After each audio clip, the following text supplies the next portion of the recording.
राम राम। जो सत्य के मार्ग पे चलते हैं, जो धर्म के मार्ग पे चलते हैं, वो ईश्वर की हर कठिन से कठिन परीक्षा को भी पार कर लेते हैं। राजा हरिश्चंद्र का नाम आप सब ने सुना होगा।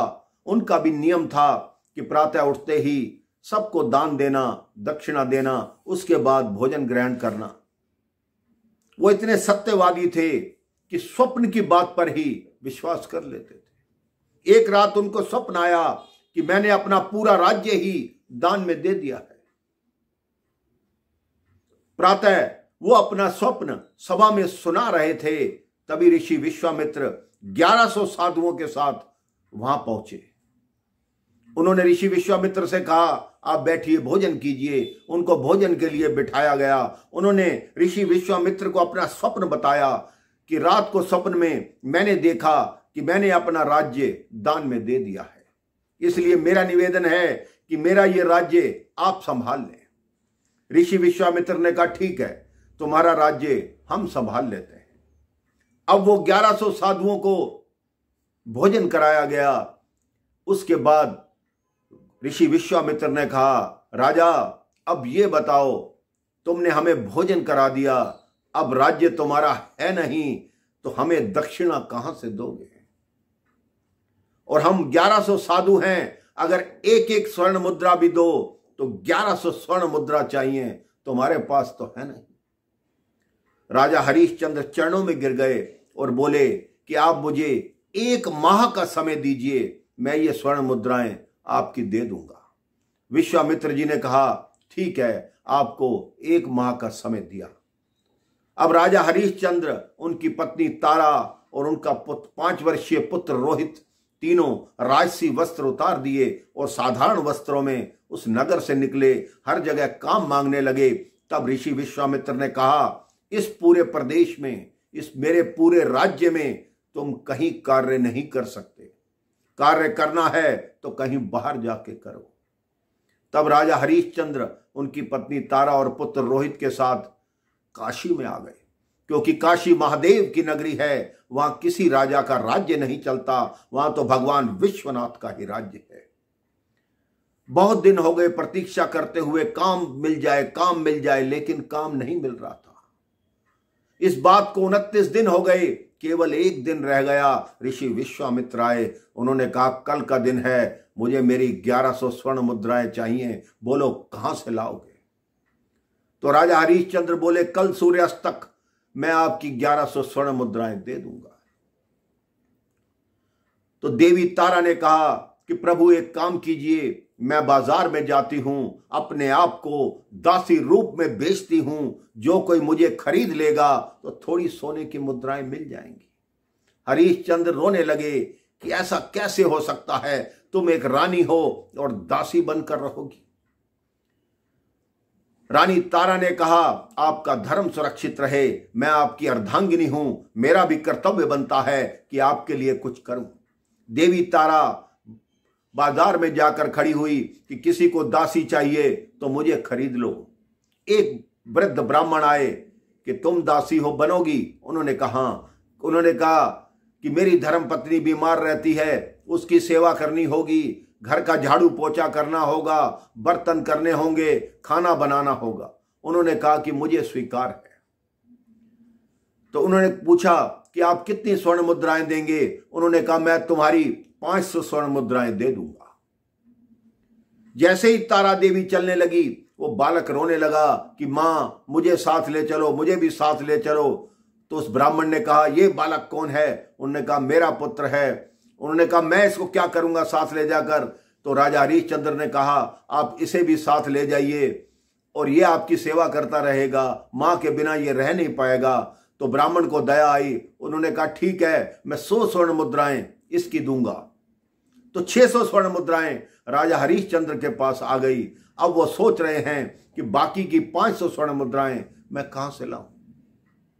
उन्होंने खुद को बाजार में खड़ा किया कि मेरे को कोई खरीद ले, मैं सब कार्य करूंगा, सबकी आज्ञा का पालन करूंगा, कोई खरीद ले, कोई खरीद ले। इतने में एक चांडाल आया। चंडाल अर्थात डोम, जो शमशान घाट पे रखवाली करते हैं वही रहते हैं, वहीं खाते हैं, वहीं सोते हैं। उसने कहा ठीक है, मैं तुम्हें खरीदता हूं, तुम्हें मेरे शमशान पर रखवाली करनी होगी, मैं तुम्हारी 500 स्वर्ण मुद्राएं देता हूं।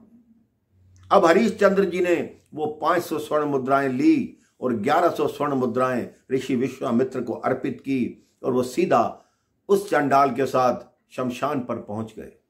अब उनको उनका कार्य बताया गया कि जो भी शरीर आएगा, जो भी मृतक व्यक्ति आएगा, उनसे कर लेना है, उनका जो कफन है वो भी लेना है। उसने कहा मेरे खाने की व्यवस्था कहां से होगी?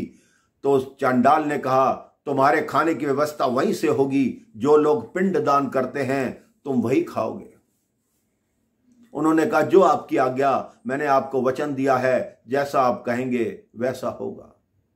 इस बात को 1 वर्ष बीत गया, सब अपनी अपनी जगह कार्य कर रहे हैं। एक दिन तारा घर पर कार्य कर रही थी, इतने में छोटे बच्चों ने आके कहा कि बाग में आपके बेटे को सर्प ने डस लिया है, वो तड़प रहा है, आपको आवाज लगा रहा है। देवी तारा जैसे ही जाने लगी, ब्राह्मण ने रोक लिया कि आप कार्य छोड़कर नहीं जा सकती, जब तक कार्य पूरा नहीं होगा आप नहीं जाएंगी। देवी तारा आंखों में आंसू भरकर उनके घर के कार्य करती रही।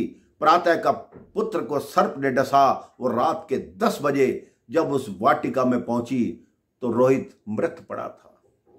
अब वो रोने लगी कि ये भी हमारे क्या दिन हुए कि तू एक राजा का बेटा होकर आज इस दशा में पड़ा है। उन्होंने सोचा यहां पड़ा रहेगा तो जानवर खा जाएंगे, इसका अंतिम संस्कार तो कर लो।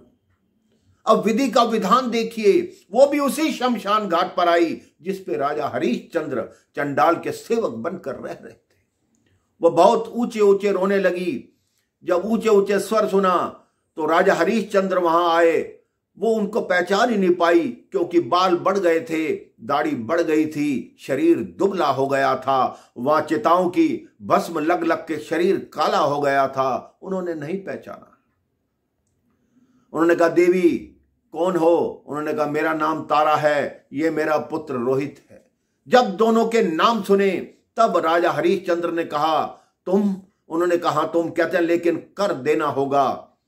उन्होंने कहा मेरे पास चुकाने का कर नहीं है। इतने में उन्होंने देखा चंडाल आ रहा है और काशी के बहुत से लोग भागे आ रहे हैं।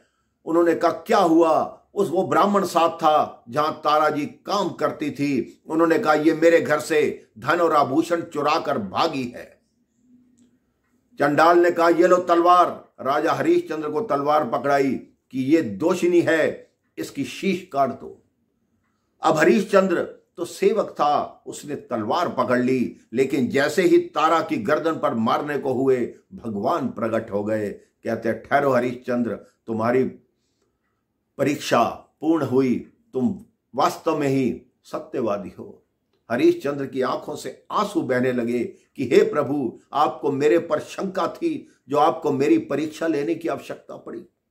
प्रभु ने कहा नहीं, मुझे शंका नहीं थी। मैं कहता कि तुम सत्यवादी हो तो ये संसार विश्वास नहीं करता। आज संसार ने प्रत्यक्ष अपनी आंखों से देख लिया कि तुम्हारे जैसा सत्यवादी इस संसार में कोई नहीं। आज के बाद दुनिया तुम्हें सत्यवादी राजा हरिश्चंद्र कहकर पुकारेगी। ये वही हरिश्चंद्र थे, प्रभु श्री राम के पूर्वज थे। इसलिए आप भी अपने जीवन में सत्य और धर्म का मार्ग अपनाएं, प्रभु का स्मरण करें, प्रभु आपकी हर इच्छा पूर्ण करेंगे। राम राम, जय श्री राम।